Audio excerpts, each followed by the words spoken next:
Thank you all. Moments ago, the flags over the Capitol were lowered in memory of Senator Dianne Feinstein. As California's longest-serving senator, Feinstein broke barriers and blazed a trail for women. Her career was, by any standards, historic. Speaking personally, I worked with the senator for quite some time, together on many different bills, but the one that I think stands out was our water legislation. It was historic. It was the first time in California history in more than 25 years that we were able to pass water. It was the WIN Act. And I remember the hours and the nights that we would have to work to try to work through, and the challenges. We come from different parties, we have different philosophies, but we put our state first. At the same time, Barbara Boxer opposed it. It was one of the last votes of the Senate. It had more than 70 votes at the time. And I believe at the end of the day, the trailblazing of the first woman elected mayor, even coming from a different party, inspired women from both sides of the aisle to seek elected office and to have their voices heard. My deepest condolences to her family, her colleagues, and to her staff. Last night, the House did something none of you sitting here thought we can do.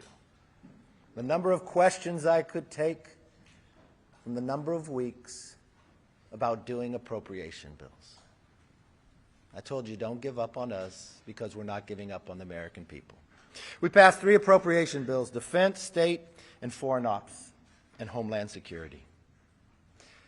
My biggest question is, I don't understand why the Democrats voted against funding the government. In all, we have 4 appropriation bills done. There's 12 overall to get done. It's the discretionary spending every year that government is supposed to do. We have now in the House passed more than 70% of the discretionary spending on appropriations. Need I remind you, how much has the Senate passed? 0. Not one appropriation bill has passed the Senate. We've done what many have said was impossible. When I became Speaker, I said we're going to change Washington. And we did that by keeping our commitment to restoring regular order. Bills that passed committee in June and July have been open for amendments for months. Struggled with a number of members who wouldn't allow it to come up, but I never gave up. 440 amendments were considered on the floor this week. And for those who are historians, we are the first Republican majority to pass the state and foreign ops bill through regular order since 2006. My entire political career as a member of Congress, the Republicans have never been able to do what they just did last night. As we continue to get conservative wins and return to regular order, we actually need a stopgap measure to allow the House to continue to finish its work, to make sure our military gets paid, to make sure our border agents get paid as we finish the job that we're supposed to do. Another reason for the stopgap is to address President Biden's historic failure on the southern border. This is how bad things have gotten under President Biden's watch. In 5 days, there's been more than 50,000 illegal border crossings. Put that in perspective, in just 5 days. That's more than twice as much as the average for the entire month in the last administration. A wide open policy hurts America. We've heard it from Democrat leaders across the country. But despite the chaos, the president still won't go to the border, setting new records every day. Fentanyl at an all-time high, killing Americans, and he refuses to go to the border. He's been one time in 50 years. One time in 50 years. He's had more dinners with Hunter Biden business partners than he has going to the border. Think about that for 1 minute.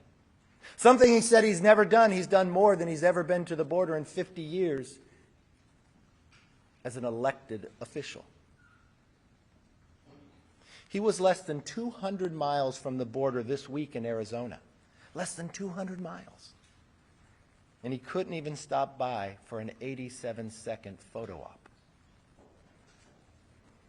really makes you believe that President Biden is deliberately letting this happen and trying to continue to ignore it. If Biden won't visit the border, why won't he at least listen to the Democratic leaders that are elected across this nation? Mayors of New York City say Biden's border policy will literally destroy the city of New York. Governor of New York says illegal immigrants should go somewhere else. The governor of Massachusetts declared a state of emergency. Mayor of El Paso says the city is at a breaking point. Mayor of Eagle Pass, Texas, says President Biden has abandoned them. Not one of these individuals is a Republican. Why does President Biden and congressional Democrats continue to ignore the border and ignore their own leaders? That is why I'm putting on the floor a stopgap measure that will fund the government and secure the border. No longer can the president ignore a problem he created that kills Americans every single day, destroys some of our greatest cities, and puts states in a state of emergency. Every member will have to go on record of where they stand. Are they willing to secure the border, or do they side with President Biden on an open border and vote against a measure to keep government open? House Republicans are working through an impeachment inquiry to hold this administration accountable. Yesterday, we heard from expert witnesses who said that there is enough evidence for an impeachment inquiry. Jonathan Turley, he said, and I quote, "I do believe that the House passed the threshold for an impeachment inquiry into the conduct of Joe Biden." Bruce Dubunski, the forensic accountant, "As a fraud investigator, when I see smoke, I immediately look for the fire. Why were members of the Biden family and close business associates receiving millions of dollars of payments from foreign entities and individuals?" Republicans have been uncovering the Biden family culture of corruption, and we will follow the facts wherever they lead. Again, remember, as the president ran for office, he told us he's never talked to his son about any of the business. We now know that's a lie. Not only did he make phone calls in, he had meetings. There were benefits for those dinners. A new Porsche, more than $3 million from a Russian oligarch, travels to 9 family members. As Chairman Comer announced, we are moving forward with subpoenas for Hunter and James Biden's personal and business bank records. The American people deserve to know the truth, and that's exactly what we're doing. This is not impeachment. This empowers the House to get the facts, to answer the questions the American people were wondering. With that, I'd like to turn it over to our chairman, Mr. Mark Green. Thank you, sir. I, too, want to extend my condolences to the Feinstein family. Our prayers, my wife and I, Cammie, and our prayers are with you. Speaker McCarthy, thank you for your leadership, for shining a light on what's going on at the border. I know last fall we made a trip down to the border and took a look. It's far worse now than it was then. Just last week in Eagle Pass, every single Border Patrol agent was off the border processing the mass waves of people at the Eagle Pass crossing site, meaning the entire border is unsecure. It is a tragedy what's happening, and I am deeply appreciative of the Speaker shining a light on it and, adding this to the CR that's going to be voted on later today. And I really want to take a second, though, and take a little victory lap, too, just like the Speaker did. Yesterday, we passed Homeland Approach with every single Republican voting for it and 2 Democrats voting for it. That was pretty cool. We're moving the needle on this. The Speaker talked about, the mayors and the folks that are out there talking about the impact, the human cost impact, the financial cost impact in New York and Massachusetts. But we had Democrats on my committee this week admit that there was a humanitarian crisis at the border, that the cartels are in control of the border. Go listen to them. Yet President Biden and Secretary Mayorkas do nothing. And so, the Speaker's leadership, we're going to put this on the CR. And look, there's a return on investment here that's pretty simple. If you do a 30-day CR that costs X dollars and you shut the border down forever with H.R. 2, the strongest, best border security bill in the history of this country, you save hundreds of billions of dollars over those years and tens of thousands of American lives. It's a no-brainer. So I appreciate the Speaker's leadership on this. And I will say I'm going to be followed now by a fantastic member, Republican member, Monica De La Cruz. Thank you, Congressman, and thank you, Mr. Speaker, and my fellow colleagues. My name is Monica De La Cruz, and I have the honor of representing Deep South Texas, the Rio Grande Valley, here in the People's House. Joe Biden's reckless policies have left our border wide open. And I can't even use the word border anymore because under Joe Biden, the word border does not exist. It is fully open. Just to give you an idea, in 2017, we had fewer than 25,000 border crossings per month. Right now, under the leadership of Joe Biden, we had 30,000 illegal border crossings in just 3 days. Do the math, 30,000 in just 3 days. This is not only affecting our local communities, but it is affecting communities all the way up to New York City. And we're going to hear from my fellow colleague about this. It's not just about the illegal immigration. It is about the drugs that are coming through our borders. I'm a mother of 2 children, and I worry every single day about what's coming across our border. In Nueces County, in the last year, they confiscated 2.5 gallons of fentanyl. 2.5 gallons. Think about that. 2 jugs of milk, 2 to 3 jugs of milk. That's enough to kill 2.5 times the population of Houston, Texas. And that's just what we've confiscated. There will be families sitting around the Thanksgiving table with a chair that's empty, missing a child, missing a husband, missing a parent because of Joe Biden's reckless policies. Under the Speaker's leadership, we made a commitment to America, and the Speaker and my colleagues and I have kept that commitment to America. We passed H.R. 2, Securing the Border Act, so that we could show Americans that we are committed to keep American communities and Americans safe. With that being said, Chuck Schumer and President Biden have done nothing. Absolutely nothing. In fact, Mayorkas came to the RGV sector just recently when we had thousands of people crossing in Eagle Pass, Texas, just a couple of hours away. 7,500 people crossing in 2 days with a population of Eagle Pass, Texas that was only 28,000. Think about that. It is incredible.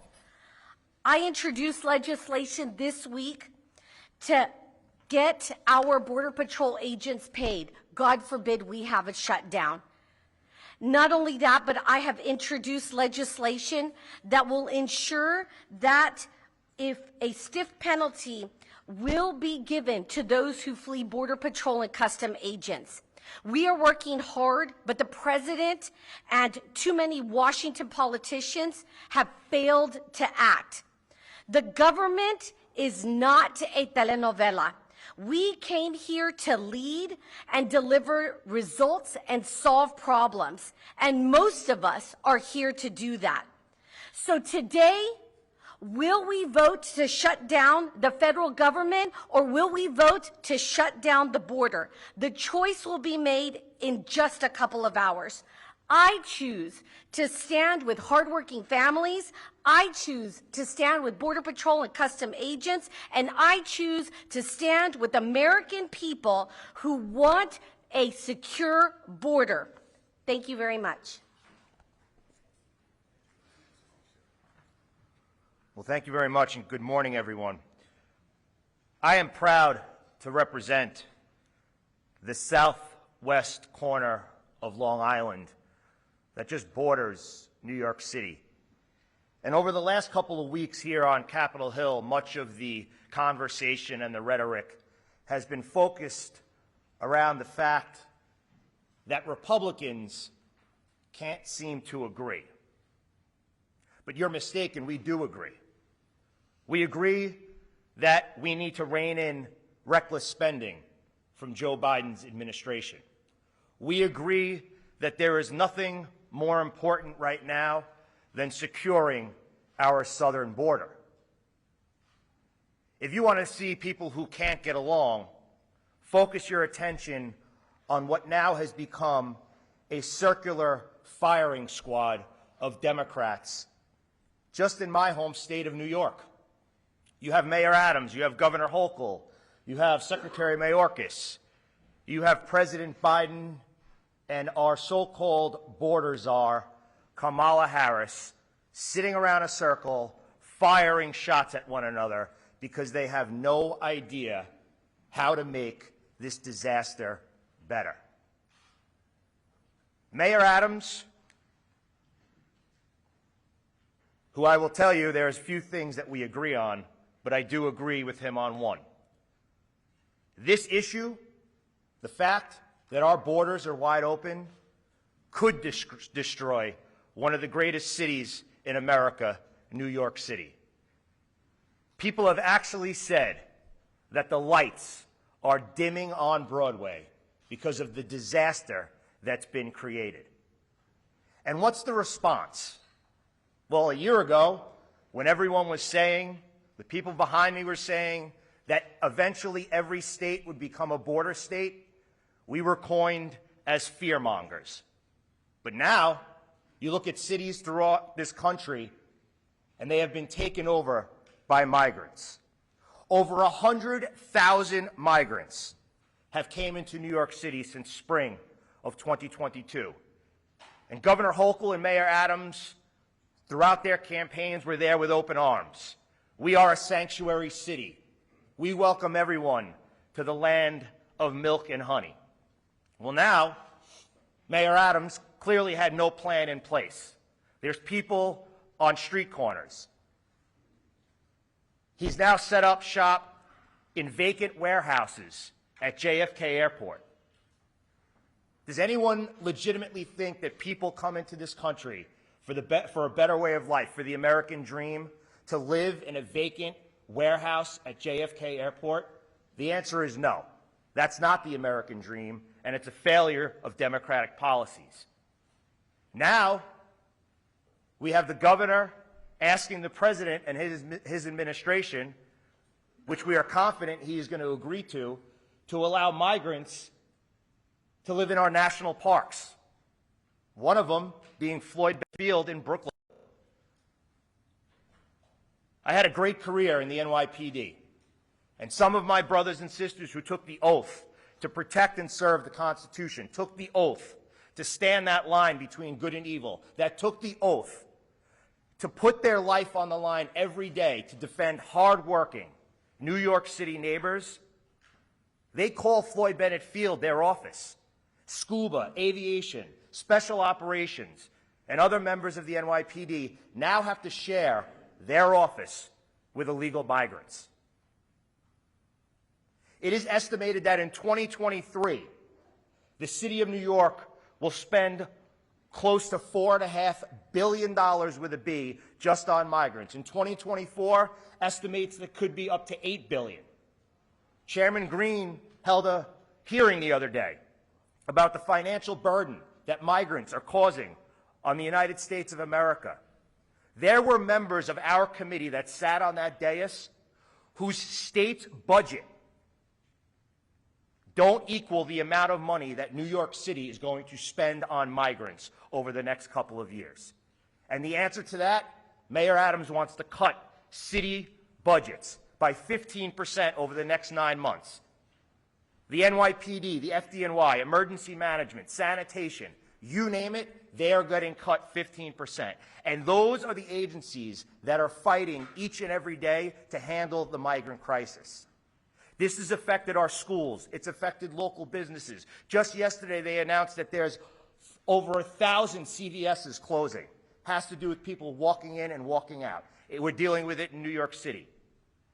It's affected every industry. And today, we are going to take a stance.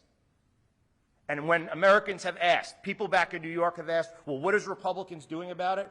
Like the chairman said, like the speaker said, we passed the most comprehensive border bill, the Secure the Border Act, to invest money in infrastructure and technology, to hire more Border Patrol agents. And what have the Democrats done? Zero. So today, we are going to vote. And I ask my colleagues, this is not about standing behind an individual. It's about standing up for America. Today is about moving America forward. The people that sent us here to govern, today we are going to govern. And I hope many of my colleagues will join in continuing to make sure that our government remains open and, most importantly, securing our border for generations to come. Mr. Speaker, thank you very much. Thank you, Anthony. And 70%, more than 70%, discretionary spending has approved inside this House. The Senate has done nothing. A little later today, we'll vote on a stopgap to keep government open and secure our border. It's a bipartisan bill that can keep government open. We hope Democrats will join with us. I hope Democrats don't vote to shut the government down. With that, let me take questions. Yes, sir. Mr. Speaker, you know full well in order to get a stopgap bill approved, you need to get support from the Democrats in the Senate and the White House. So why aren't you doing that? And what do you say to people who simply believe that the reason why you're not is because you're concerned about your own job? Really? So let's see. What has the White House done and what has the Senate done? They haven't passed one appropriation bill, and they haven't passed any. And they've been trying to pass appropriation bill too, and they haven't done any of that. We have an opportunity here that if the White House won't listen to the governor of Massachusetts, the governor of New York, the mayor of New York, the mayor of El Paso, we will.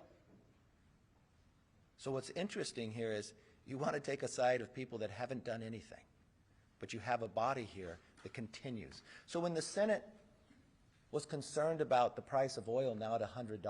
What have they done about that? Nothing. But we passed a bill that would lower the price of energy for all Americans. It's easy. Yeah, it's easy. It's easy to surrender. If you want to surrender, yeah. But if you want to fight for the American public, to secure our borders and keep government open, how is that a problem? It's only for CNN that becomes a problem, that I don't surrender to the liberals. What I want to do is stand for America. Yes, sir. Are you going to need Democrats to secure our border? There's already over 9 Republicans that will never vote. We'll see. I can't understand why someone would side with President Biden on keeping the border open. We'll see when the vote comes. If those individuals vote that way, you should ask them that question. Can you walk us through what you're expecting, not only later today, but heading into that Sunday, sort of 11 a.m. deadline to form the government? You know, we do need to get legislation to the Senate and get it signed in order to avoid the funding lapse. So what are you expecting and what is your... You know what's interesting? And I don't know. I don't have a degree in journalism. But if I phrase back the questions you asked me last week, you would ask me, well, what do you expect to do when all your appropriation bills fail? Why do you assume when the Senate has done nothing and the House continues the act that I should do what the Senate does? Why, if we are a separate body that represents America, Why can't we stand for America? What I expect to do is exactly what we did last night, to not give up and pass our bills and keep government open. Yes, sir. Mr. Speaker, I was speaking with a Republican senator yesterday who said he's with you on getting further spending down. He's with you on tougher border security. But he's not willing to shut the government down. Do you see a government shutdown as the best way to get what you want on those two issues? No, I hope you listen to me. I'm putting a bill on the floor so government won't shut down. The Senate hasn't done any of that. The president hasn't engaged in anything. He got an 87-second photo op in Michigan on a strike that he created. He's had 50 years to visit the border, and he hasn't. He's had Democrat leaders cry out. States declare a state of emergency, and he's ignored it. So we're actually doing what we said we would do. Just like we said we'd give the parents Bill of Rights. We passed that, and the Senate does nothing. When people were concerned about crime, when D.C. was going to decriminalize, and you all asked me, why are you passing this bill? The Senate will never take it up. You know what? It's law today. When we wanted to end the pandemic, and you asked me the exact same question you asked me here now, you just put a new title in it. Why do you pass that? The president will never sign it. It's signed into law. When you asked me that you could never, because Republicans in the past couldn't pass a border security bill, we have a slim majority. We have a slim majority. We had 3 members out yesterday, and we still passed those appropriation bills. I don't know in the moment of time that you will look at what body works and what body talks. What body represents the American people and listens to them and takes action. And it doesn't matter what party they're in. We listen to all sides. We offered 440 amendments. We went through regular order, something this body has not seen. Since I became Speaker, we had a total open bill, something that hasn't happened in 7 years for the whole time of Pelosi and Ryan. I don't know what they teach in journalism school. I want you to believe in this country. You don't have to be so negative. This is America. We're too great to think so small and be so negative. Yes? Mr. Speaker, you have made border security a central issue here in this funding fight. There's a group of bipartisan senators, as you know, that's negotiating a border security amendment. How involved are you in those talks? Are you talking to some of your friends on the other side of the Capitol? It's not just I who's made it the issue. The governor of New York, the governor of Massachusetts, Republicans and Democrats here and in the Senate as well. I've talked to, yes, Democrat senators and Republican senators about it. The difficulty that you have is the leader in the Senate, if you want to get, what you have to do is get real policy, just like what we're doing today. This gives real policy in H.R. 2. Because the challenge is what the president has done here by opening the border. You have to get 60 votes in the Senate for policy change. That's going to be a high threshold, but it has to be policy. Yes, ma'am. What kind of assurances has your leadership team given you that they won't challenge you when speakership if the motion to vacate comes up next week? I've never asked anybody that question on. I don't intend to. You know the best thing to do is just leave. Yes, sir. What is real policy on the border? What is the First thing I would do is, do you know as taxpayers, we're paying money to store the materials instead of finishing the holes in the wall? The first thing you do is you finish the wall. The next thing you reinstitute Remain in Mexico. Title 42. You've got a number of members on both sides of the aisle that would support that. And then we have to have asylum reform. You allow people just to claim asylum to walk in. 90% of them doesn't hold up, but they're already in the country and never depart. Then we have to stop the cartels, the human trafficking that they're doing, the wristbands in America that you still have to pay back. We need to stop the fentanyl. Do you realize what fentanyl is doing in this nation? It's the #1 killer of Americans between the ages of 18 and 45. I want you to think for one moment, for every person in America, what happens between the ages of 18 and 45? It's the years that you reproduce. It's your most productive years in business. It is the age of those who are willing to serve to defend our freedom. That's what it's attacking. It starts in China and comes through the border. It kills 300 Americans a day. What would you report if an airliner crashed today? Because that'd be about the same number. But what if the plane crashed again tomorrow, and the next day, and the next day, and the next day? Would you sit here and ask me the question, why don't I surrender and just go with the Senate and ignore the problem? Is that the question you would ask?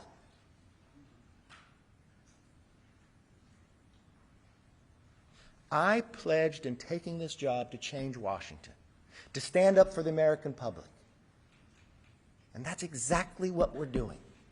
But if you want to take the easy way out, if you want to just assume the status quo, if you believe allowing that to continue is the best place for the country, then I guess I'm not your speaker. But as long as I'm here, that's what I'll fight for. Yes, ma'am.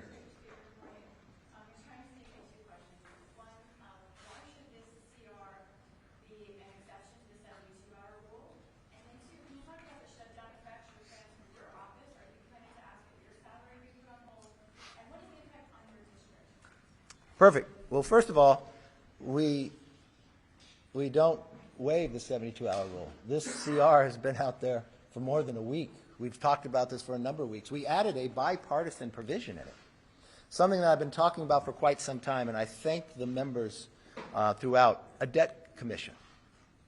We can no longer ignore this problem. After the debt ceiling, when I came back, I said we needed this. Members on both sides of the aisle have been working towards this, and we added that into the stopgap funding bill. Of course, I would not take my salary, but the number one thing I want here is for government not to shut down. I do not want our military not to be paid, our border agents not to be paid. Why should they be punished because the president ignores the problems? They should not. So what we're doing is putting on the floor. So I want you to ask the question of anybody who votes no on it, why do they believe those in the military not to be paid? Yes, sir. Mr. Speaker, would you say that today's House CR vote is the House's last chance to avoid shutdown? You have watched me time and again. Have you ever known me to quit after one time if it doesn't succeed? I don't stop. I love that you come back every time and you ask the same style questions. There is going to be a moment in time that you're going to believe in us. There's going to be a moment in time that you're going to write, we're actually going to pass it.